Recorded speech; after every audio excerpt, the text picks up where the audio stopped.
In a quiet monastery, far from the noise of kingdoms and kings, lived a monk unlike any other. He was not remembered for his prayers, nor for his sermons, nor even for his wisdom. Instead, his name survived through whispers, because he spent his entire life writing only one sentence day after day. Year after year, he dipped his pen in ink and continued the same line, never stopping, never explaining why. The other monks began to fear him, some believing he was touched by the divine, others whispering that he had gone mad. But what was this sentence? Why would a man devote every breath, every heartbeat, every passing year to the same words? Some say it was a secret message from God, hidden in plain sight. Others believed it was a curse, a forbidden truth that should never be read, and a few dared to think that the sentence had no meaning at all, that his life was wasted on madness. Yet centuries later, his story survives, and the mystery deepens. What did the monk write? And why did he give his entire life to a single line? The monastery was a place of silence. High stone walls enclosed its courtyards, where shadows stretched across weathered bricks, and the wind carried only the faint sound of bells. The monks who lived there followed lives of devotion, prayers at dawn, labor at noon, and scripture at night. Yet among them was one who did not follow the rhythm of the rest. He was a solitary figure, often seen in the dim corner of the scriptorium, where sunlight barely touched the old wooden desk, while others copied holy texts or illuminated manuscripts. With gold leaf, he did something different, something that unsettled even the most patient of brothers. He wrote, endlessly, the same words. Day after day, his quill scratched across parchment, repeating a single line. At first, the others thought it was practice, a monk testing his penmanship, or perhaps a punishment for error.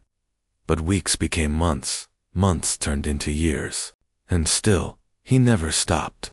He did not engage in the chants, nor did he lift his voice in the daily hymns. His world was reduced to ink and parchment. To that single unfinished sentence, whispers began to spread in the cloistered halls. Some said he was blessed with a vision, commanded by heaven to record a divine truth. Others murmured he was cursed, trapped in madness, writing a message that no one should ever read. At night, when the monastery should have been drowned in silence, faint scratching could still be heard from his cell, the slow, steady rhythm of a quill that never rested. Some monks claimed to have peeked at his parchment, only to be met with the same line, written thousands of times, like an incantation. He never explained himself. His eyes, dark and hollow, carried a depth that silenced questions. To him, there was nothing else, no meal, no prayer, no sleep, more important than the continuation of that sentence. And so, in the heart of the monastery, beneath the cold gaze of stone saints and the eternal echo of whispers, a mystery was born, a mystery that would outlive him and haunt every soul who dared to wonder what he was writing. The first day seemed ordinary. The monastery awoke as it always did. The bell rang at dawn, echoing across the valley, calling the brothers to prayer. They filed into the chapel in silence, their robes brushing against the cold stone floor. But one monk stayed behind. He sat in the scriptorium, the room where light filtered in through narrow windows and the air smelled faintly of ink and vellum. Before him lay a blank page, untouched and waiting. His hand trembled slightly as he dipped his quill into the ink. Then, with deliberate care, he wrote the first words of a sentence that would consume his life. No one noticed at first. The other monks assumed he was beginning another copied text, perhaps a gospel, or the words of a saint. But as the hours passed, he never turned the page. His hand moved with an almost unnatural steadiness, repeating the same words again and again. By evening, when the others gathered for supper, he remained in his seat. A candle flickered beside him, its light trembling against the walls, as his quill continued its steady rhythm. The silence around him grew heavy, broken only by the faint scratching of ink on parchment. Days passed, then weeks. Some monks grew curious, sneaking glances over his shoulder. To their shock, the words never changed. It was always the same, unfinished sentence, repeated like a chant, without pause. "What does it mean?" whispered one novice to another. "Perhaps it is scripture in disguise," another replied. But none dared to ask him directly. By the third month, his obsession was undeniable. He no longer joined the others for meals, nor did he kneel in prayer. His life had narrowed to one task, to continue that single line. There was something unsettling in his eyes now. When approached, he looked through the others as though they were shadows, as though his true world existed only between ink and parchment. And though none understood the meaning of his sentence, the atmosphere in the monastery began to change. Some monks avoided him, fearing the madness that clung to his every movement. Others whispered that his quill was guided by something beyond human will. Whatever the truth, one thing was certain. The moment he began that first line, his fate was sealed. The seasons changed, but for the monk, time no longer had meaning. While the monastery's gardens blossomed in spring and froze beneath winter snow, he remained at his desk. His world had been reduced to parchment, ink, and the endless rhythm of his quill. The others began to notice small things. His hands were stained permanently black from ink, his fingernails cracked from dryness, his skin pale from lack of sun. The meals he once shared with the brothers were left untouched, growing cold in his cell. His voice, once heard in chants, had fallen silent. At first, the abbot tried to intervene. "Brother," he said gently, placing a hand on his shoulder, "your devotion is admirable, but balance is holy. Prayer must be lived, not only written." The monk did not look up. His quill kept moving, scratching endlessly across the page. It was as though he had not heard the words at all. By the second year, his obsession began to disturb even the most patient of monks. At night, when the monastery should have been at peace, the sound of scratching carried through the stone corridors. Some brothers claimed they woke from dreams, hearing it in their minds, the same sentence repeating, looping endlessly until they could no longer tell where the dream ended and reality began. Whispers turned into fear. Some said he was no longer a man, but a vessel, that the sentence he wrote was not his own, but dictated by some invisible force. Others feared it was demonic, a curse disguised as scripture. One novice, too curious for his own good, stole a glance at the parchment. What he saw chilled him. Not pages filled with meaning, but endless repetition of the same unfinished line. Over and over, the same beginning, never an end. It looked less like words and more like a spell. The novice never spoke of it again.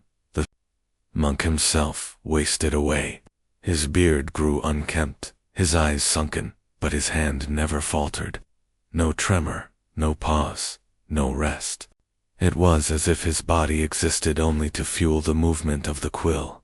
By the third year, he had become a ghost within the monastery, not living, not dead, only writing. The brothers no longer asked why. They only prayed, hoping that whatever compelled him would not spread to them. But deep down, a darker thought began to stir among them. What if the sentence was never meant to end?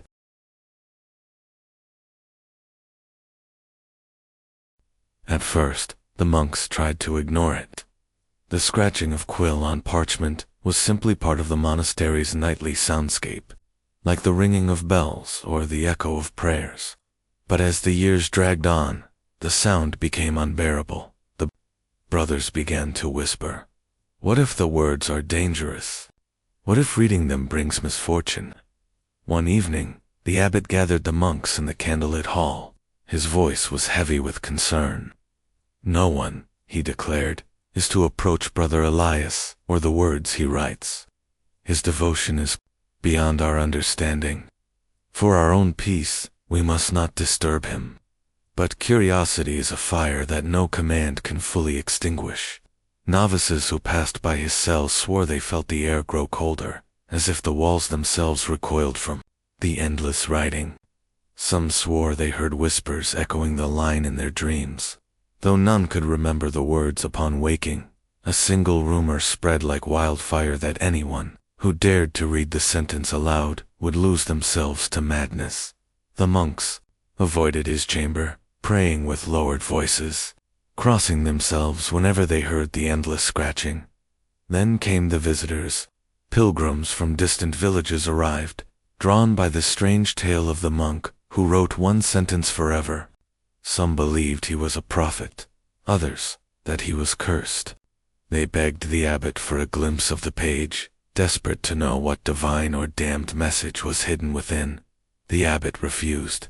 He barred outsiders from approaching the monk, fearing what might happen if the words left the monastery walls. But this secrecy only fueled the mystery. And then, one night, a traveler bribed a novice to smuggle out a fragment of parchment. The stolen page contained nothing but the same unfinished sentence, written hundreds of times without end. Yet those who saw it claimed the letters shifted before their eyes. Some fell ill, others swore the words whispered to them in their sleep. Within weeks, fear spread through the villages, and people began calling the monastery cursed. Back inside the stone walls, the monk kept writing. His candle burned low, his body wasted away, but his quill never stopped. And as the fear outside grew, so too did a dreadful question inside the monastery. Was the sentence spreading, even without being finished? The abbot's warnings had kept the monks in line for years. No one dared approach the parchment. No one dared disturb Brother Elias, as his frail hands carved the same words over and over. But every mystery calls forth a fool brave enough, for desperate enough to test it. That fool was Brother Marcus. Young, restless, and curious beyond reason. Marcus had grown tired of whispers and half-truths. He wanted to know what Elias was writing. He wanted to see for himself whether it was divine revelation or meaningless obsession. And so, one storm-lashed night, he slipped into Elias's chamber. The old monk sat hunched over his desk, candlelight flickering against hollow cheeks. His hand moved with unnatural steadiness, as though the sentence wrote itself through him. Marcus stepped closer. On the desk lay a page, covered edge to edge with the same line. The letters were beautiful, yet unsettling, curling into strange shapes, repeating endlessly, refusing to end. Marcus whispered the words. At first, nothing happened. The storm outside raged. The candle sputtered. But then the silence grew heavy, pressing against his chest. His heart pounded. The letters on the page began to shift. They moved, reformed, stretched into shapes he swore were alive. Suddenly, Elias stopped writing. Slowly, with trembling eyes, he looked up at Marcus. His lips moved for the first time in decades. You should not have read it. Marcus stumbled back, but the words were already inside him. His ears rang with whispers he couldn't silence. He felt the sentence repeating in his mind, endlessly looping, carving itself into his thoughts. The next morning, Marcus was found collapsed in the chapel, his eyes wide open, his mouth mumbling the same unfinished line again and again. No prayer could quiet him. No hand could restrain him. He was lost. The abbot, horrified, locked Marcus away and declared the monk's writing forbidden. No one was to see it again. The pages were hidden, sealed in iron chests, and buried deep beneath the monastery floor. But whispers of what happened spread far beyond the walls. Rumors reached nearby towns, then distant lands, of a cursed sentence that drove men mad, of a monk who wrote until death, and of a brother who dared to read what should never be read, and still, behind locked doors. Elias kept writing, the same sentence, the same curse, without end. The abbot believed he had contained the danger. The pages were sealed in iron, buried beneath stone in prayer. But curses are like smoke, no wall, no lock, no blessing can truly hold them. It began with whispers in the village below the monastery. Farmers claimed to hear voices in the fields at night, repeating words they could not understand. A shepherd's son awoke screaming, his tongue mumbling strange syllables, though he swore he had never learned them. At first, the villagers thought it was demons, or the punishment of heaven. But then, travelers passing through carried the same whispers with them. A merchant spoke of a sickness in a faraway town, men and women repeating the same unfinished line until their voices gave out. The abbot knew what had happened. Somehow, Brother Marcus's madness had spread. His muttering, once confined to the monastery walls, had infected the air itself. Every traveler who heard it carried it onward. Like a plague of words, the monks tightened their rituals, chanting louder, burning incense, sealing doors with holy water. But nothing stopped it. Even the youngest novices began to hum the words in their sleep.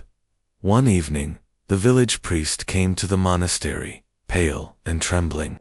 He brought news. A traveling pilgrim had spoken the sentence aloud in the town square. Within days, dozens had fallen under its grip. Men abandoned their plows. Women wandered the streets, whispering endlessly. Children rocked back and forth, repeating syllables their parents had never taught them. The curse had escaped. The abbot fell to his knees in despair. He realized what Elias had been writing all along was not meant for one man's parchment, it was meant for the world. Each stroke of his pen was a seed, each line a root, stretching outward, growing in silence until the time was right. Now it was too late. Elias himself remained locked in his chamber, still writing, his frail hand moving with the same inhuman steadiness. He did not hear the chaos outside, nor the cries of the monks begging him to stop. He simply continued, as though he were the instrument of something far greater and far darker than himself. The monastery had become a prison for a secret that could no longer be contained, and beyond its walls, a new terror was unfolding, a world slowly learning a sentence that no human mind was ever meant to know. The sentence was no longer a secret. It had slipped beyond monastery walls, carried on tongues and breaths like a wandering plague. But unlike disease, it did not kill the body, consumed the mind. Villages fell into silence, their people caught in a trance, repeating fragments of words they could not understand. Some wrote them on walls, on trees, even carved them into their own skin. Wherever the line spread, a strange pilgrimage began. At first, it was a trickle. A few peasants, barefoot and trembling, began walking toward the monastery, whispering the cursed words as they came. Then dozens, then hundreds. Men left their farms, merchants abandoned their stalls, mothers carried children who mumbled the same endless phrase. They all marched as if summoned by an unseen force. The monks watched in horror as roads filled with pilgrims, ordinary people who had never heard of Elias, never seen the monastery, yet somehow knew the direction to walk. Their eyes were hollow, their voices cracked, yet their steps were relentless. They came to kneel at the gates, pressing their foreheads into the ground, begging to hear the sentence in full. The abbot barred the doors, but their chants rose higher, louder, like waves beating against stone. Some believed they had come seeking salvation, that Elias's sentence was divine truth. Others whispered of darker things, that the pilgrims were not seekers, but vessels, their bodies emptied out so the words could live inside them. Days turned into weeks. The monastery was surrounded. Food dwindled. The monks grew weak, but the pilgrims did not falter. They ate little, drank less, yet they stood as if fueled by something unnatural. At night, they sang the fragments together, their voices weaving into a sound that was neither human nor holy. And in his chamber, Elias wrote on, oblivious. His hand no longer trembled, his eyes burned with fever, but the ink flowed without end. Each stroke of his pen seemed to call more pilgrims from farther lands, as if the sentence was pulling the entire world toward one place. The abbot whispered to himself, trembling, "This is no pilgrimage. This is a harvest." The world itself was being gathered by the words of one dying monk, a sentence not yet complete, but powerful enough to drag humanity into its orbit. The pilgrimage was endless, and soon the gates of the monastery would no longer hold.